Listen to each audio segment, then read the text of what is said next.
Hey y'all, and welcome back to another episode of Kingdom Communauté. Once again, if you're new to the channel, it's a talk show. And if you want to be an audience member of the talk show, you just have to subscribe to our Discord server. And that will, and it's $5 a month, but it gives you, grants you access to be able to discuss um, live while we are recording when we're recording live, and you can also, when we have guests on, it allows you to join in the on the conversation if you so wish, and the when the occasion allows for it. But it also, for those of you who may not know, it also, your $5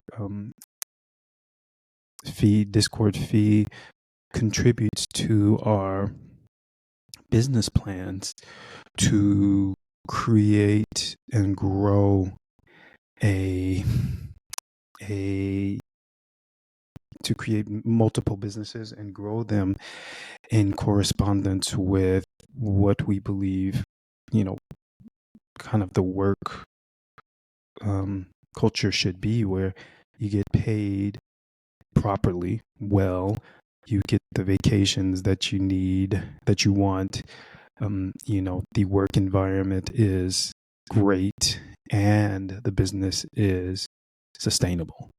That is all very possible. I know you know that this is all very possible. You also know that humans are greedy and power hungry. So you just sometimes you don't believe it is possible, but it is possible. And there's multiple companies around the world who invest in that type of corporate behavior, the positive corporate behavior, where they trust their employees. They create an environment where their employees feel heard, and they're well paid, and they get a lot of vacation time and stuff like that. One of the ones that I'm thinking of currently is Dr. Bronner's. And I've contacted them to see if maybe eventually they would like to come on my very new talk show channel, but their company represents things that I feel like a company should represent. I have two undergraduate business degrees in business management, international business management, and I have an MBA. And I do want to do a PhD in business, because I don't think in general, inherently businesses are bad. I think that businesses are um, poorly run. I think that's basically what it is. And so like, my objective has always been, literally always been, since I realized where I wanted to go in my career, just set up, help companies achieve this status of, we can actually, make money, invest in our projects, while at the same time creating an environment where our employees love coming to work, not artificially either, just be respectful, kind people, give the employees what they need to work and what they want. Um, People don't ask for a lot, So anyways, that's what our business plan leans on. I'll keep elaborating on this so that people can understand better and better what the business plan is. So anyways, that's what your $5 will be contributing to monthly. This episode, we're going to discuss the topic that I had in mind, which was the importance of being, like, honestly yourself, right?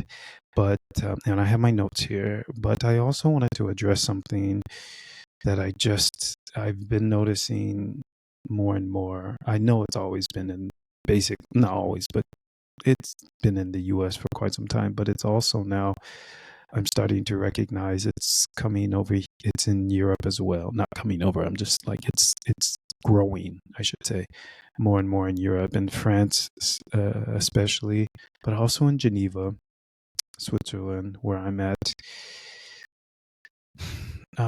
People are just angry. People are just angry and frustrated with life. They're easily triggered by just about anything, myself included. Um, as, like no one's really escaping it. People are just angry, angry, angry, you know, and that is a problem, right? That's a huge issue. Um,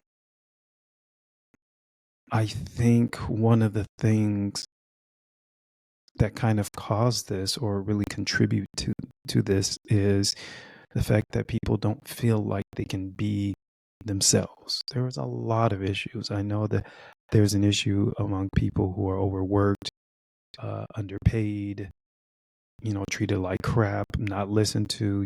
There's domestic issues. There's, all over the world. Now we have governmental issues and this whole issue with, the presidency of the U.S. And the wars and just everything.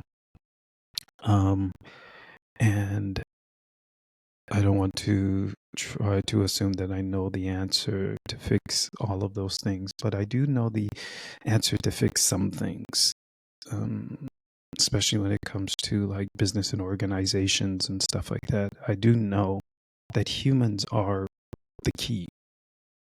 And you can't just keep treating a person poorly and expect good results. Like, that's not how that works. We've seen evidence of this throughout history. It's amazing that people still continuously try to, achieve success by treating people like this. You can't do it. So I guess that kind of ties in with what I wanted to talk about, which is importance of being honestly yourself. This is something I guess I stumbled upon because I've always been honestly myself, except for the times when I purposely tried to be someone else because I thought that that's what was supposed to happen. For some reason, I don't know why, and I've asked God and I haven't really received an answer to it. But for some reason, God has allowed me to always be, for the most part, true to myself. Um, like the only, and I say for the most part because there is one huge thing um, that you know. So it's my sexuality. I'm homosexual. I'm gay. And that was the one thing that when I was growing up, I didn't have a problem with, but I knew everyone else did. And so I ignored it for a large part of my life. Well, it wasn't a large part, but it was pretty significant, I suppose. But I ignored it, and then I tried to, and then I embraced it, and then I tried to do away with it. So that was one of the parts where I wasn't as honest with myself as I should have been, or I would have liked to be. But other than that, I always really did the things that I wanted to do. And I was very kind of stubborn about it. I don't know why, but that's how it was. And I came from a home where we didn't have much of anything. In fact, we didn't have anything. We didn't even have a TV in the house. We didn't have a car for a good amount of time. And my mom was very strict about just everything. So there was a time where we actually didn't even celebrate Christmas. Well, we didn't have a Christmas tree. We had, she made a nativity scene, but we still got a few gifts when we could, but we were under the poverty limit. So there was not a lot of, there was just not a lot of anything. to be honest. On the bright side, during the times that we were staying with my mom, we had no cavities because we couldn't buy any candy. But she was also very strict on how we ate and what we ate and stuff like that. So,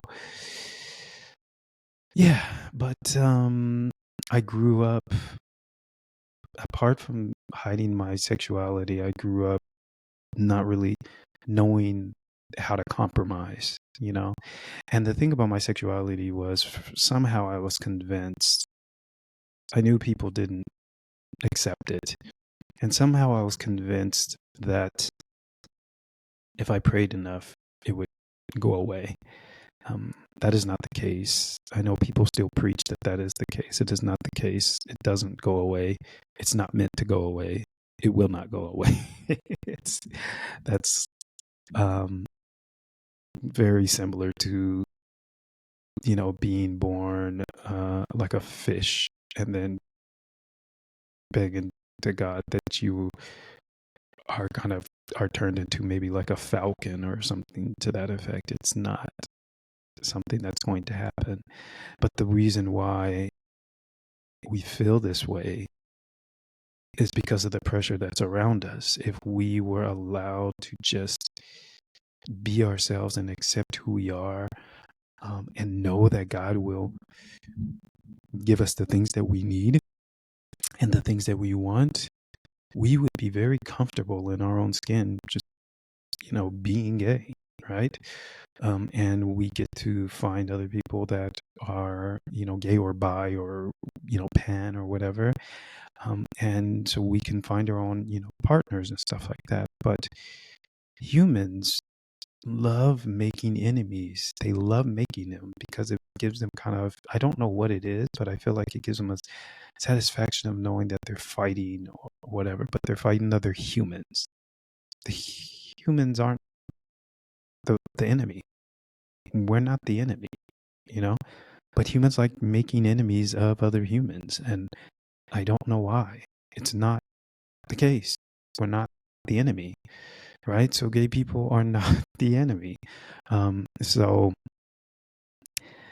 yeah, I learned, then I finally came out the closet, but I learned that what I had known, what I had acted like before, as in being just honestly myself, was the only way to go. There was a time when and I'm a very sensitive person, and I was consistently told stuff to that effect. And I kind of thought that because I'm so sensitive and I just feel everything so very immense, just strongly, I'm kind of in order to live in this evil, cruel world, I have to, I thought I had to just kind of ignore things. The suffering of the world was always something that really just, um, was very painful for me. It still is. And I kind of numbed myself to it for a little bit because I was like, well, there's nothing I can do about it. I can't do anything, and yeah, I just felt powerless. So I was just like, let me just ignore it. And so I did for a long time. I tried to ignore it. I think I was very successful, but I think it was necessary as well because I wasn't ready. I wasn't ready to just come face to face with it. But then, I the one big time when I just was not authentic to myself, made a decision that I didn't actually want to help somebody else out, which was my marriage. I just kind of ruined my life for 9 years. Excuse me.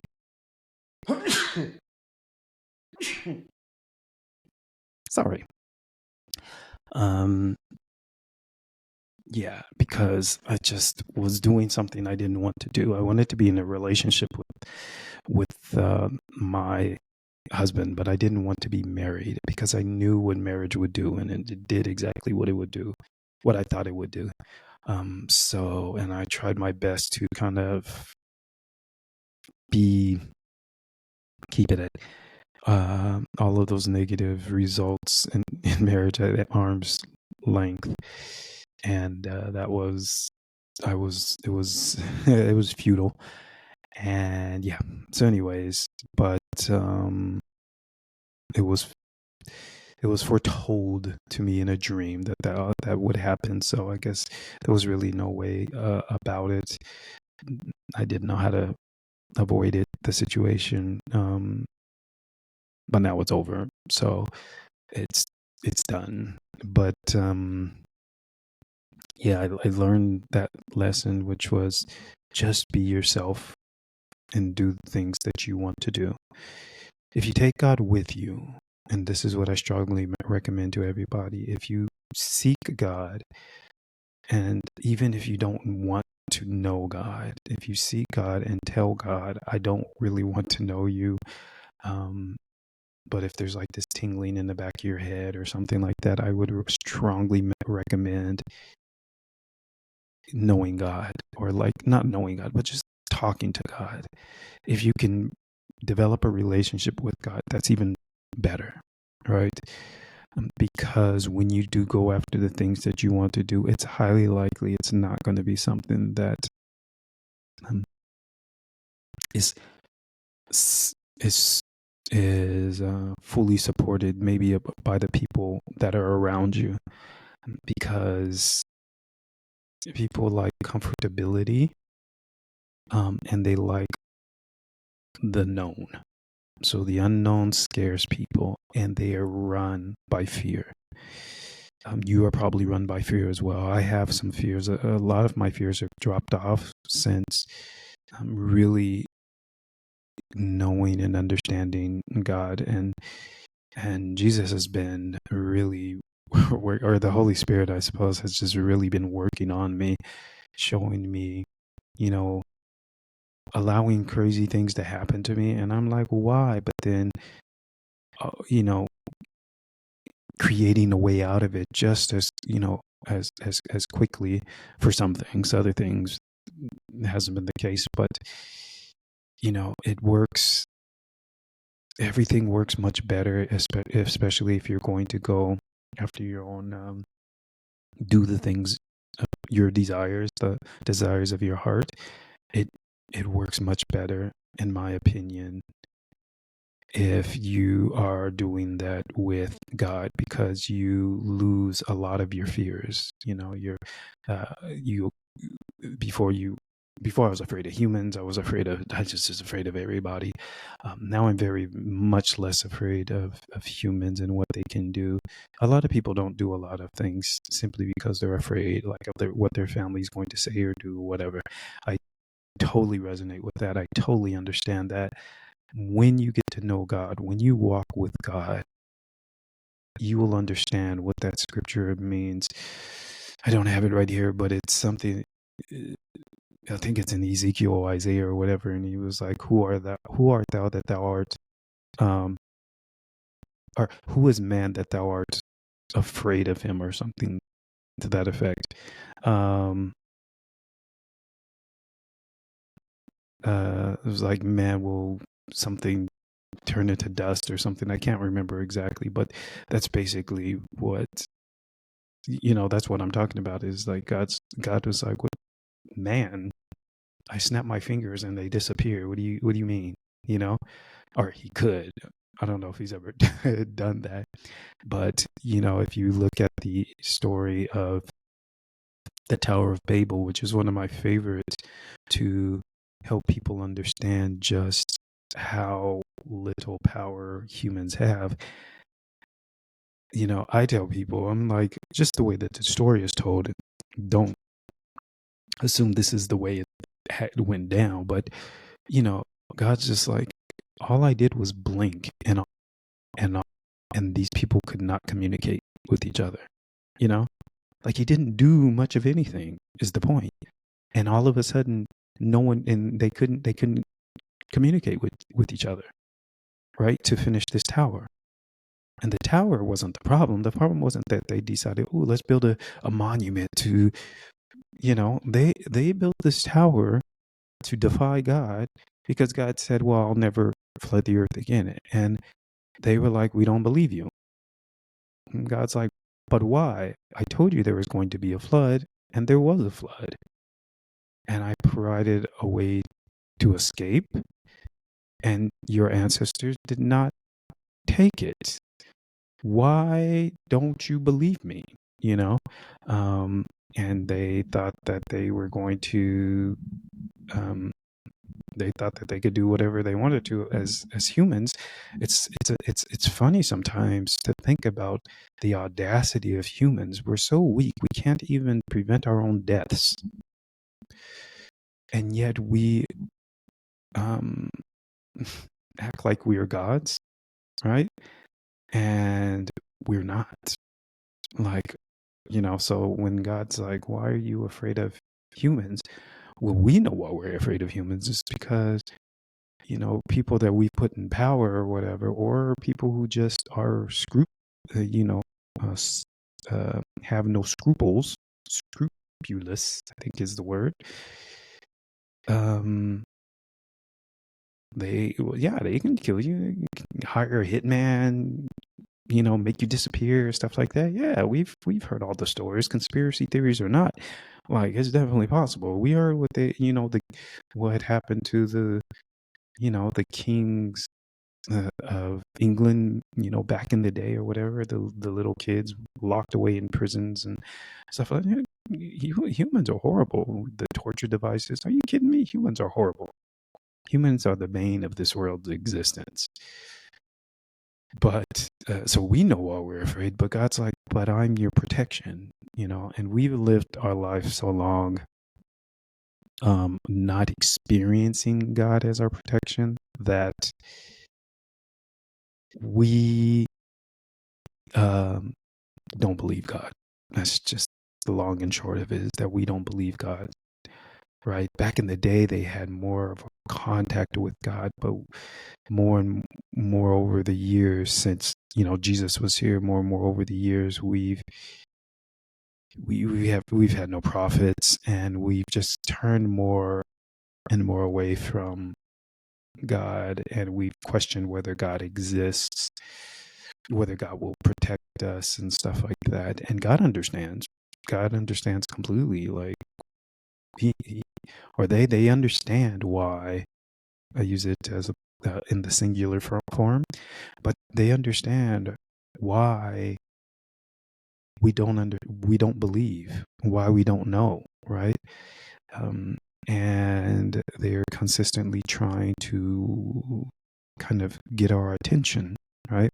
Now, it was kind of foretold that we would not have the same benefits that those in the past did, which is the Ark of the Covenant, for example, or Jesus, or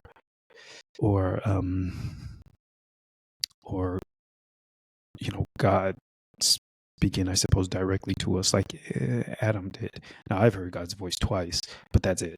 So, Moses was talking to God at a bush, and on the mountain, so that's never happened to me. And I don't know if that's happened to anybody else, but, Jesus did say, blessed are, when he was talking to Thomas, he was like, blessed are those who haven't seen and yet still believe, and we haven't seen and we haven't touched. And the belief doesn't come automatically. The belief comes with knowing who God is, right? The belief comes with walking with God and seeking God. Even if you don't want, like I said, we're so far away. Like, even if you don't want to seek God because you're afraid, which is usually what happens, is people are afraid. And people are afraid because they don't know God, right? So it's like a vicious cycle. But, and I know I've gone way off the subject here,